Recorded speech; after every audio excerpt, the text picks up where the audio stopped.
তুমি নিজের মুখেই বলেছিলে আমি তোমাকে ভালোবাসি নিজের থেকেও বেশি। আমি করে নিয়েছিলাম তাই বিশ্বাস, তবে মাঝপথের তোমার পরিবর্তন দেখে আমি হতভম্ব, আমি হতাশ।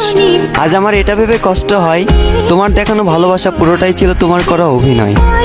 শেষ যেদিন তুমি আমার থেকে শেষবারের মতো বিদায় নিলে, আমি মনের ডাকে চিৎকার করে তোমাকে ডেকেছিলাম, তুমি দাওনি আমার সেই ডাকে সাড়া।